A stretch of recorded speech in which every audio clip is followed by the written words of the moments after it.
formal whole interview thing, the word on the street is you know all about relationships and how to make these things work.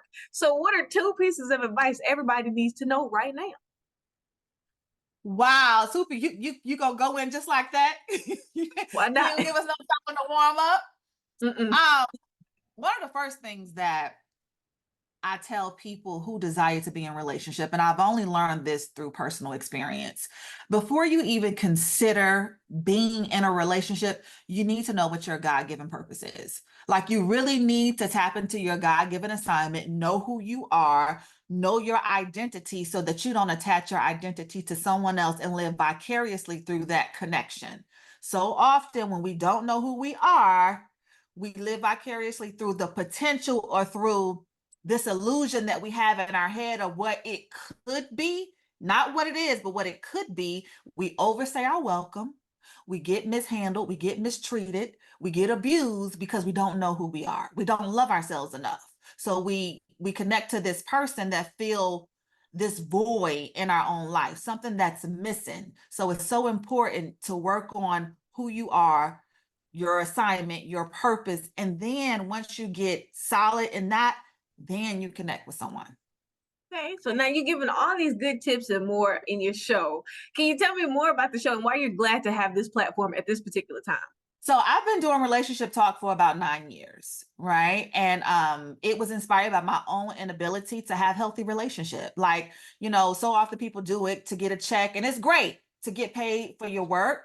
But I do this because I have a genuine passion for relationship talk, not being able to sustain healthy relationship, right? At the 30, at the 40, you're like, okay, God, what am I doing wrong? And so I wanted to create a platform where I would invite other men and women to have the conversation. For me personally, to understand the male perspective.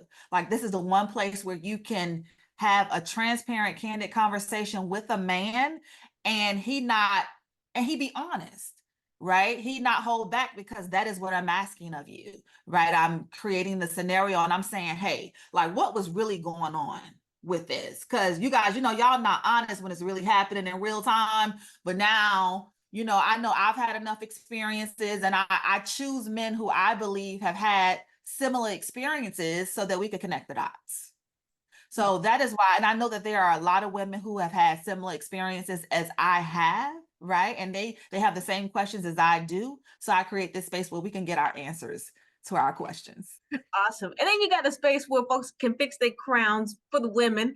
I enjoy Yeah. that show, and I like seeing different women from different perspectives, kind of like a view, but in black in a Yeah. sense. Yeah. What does it feel like for you to be in that seat? Wow. That was like, because I always do my own shows. So to sit up there with Vivica A. Fox and Selena Johnson and even L'Oreal, it was like, it was a step in the right direction for me. It was like, okay, so this is one of the things that you've been working towards, and you don't know how it's gonna happen. But then when it happened, you like for me, I'm so sorry. For me, it was just like, this is amazing. Like I was known as the quiet one on set, and it's nothing about me that's quiet. But they're like, Chanel, why are you so quiet? I'm like, because I'm taking this all in, right? I'm taking this all in to be able to sit up on this stage with you guys. And then Vivica and Selena, they're my sorority sisters. So that was another bonus for me to be up there. We're all members of Zeta Phi Beta Sorority Incorporated.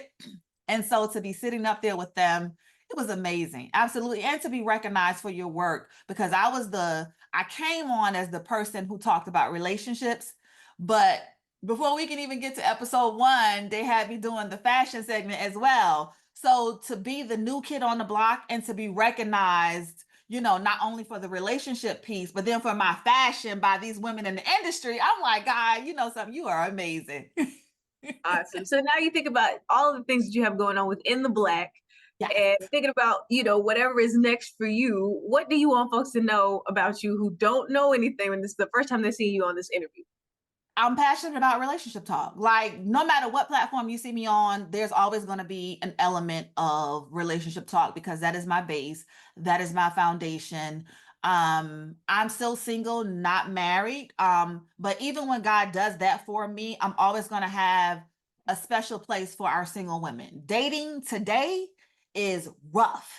Like it's really hard, it's really hard to connect with genuine and authentic people. So I will always have that space and that be empathetic towards those women who desire a relationship, because we judge, we make people feel so bad, for wanting to be in relationships. So that is something that I will always, always, that's the area that I'll always serve.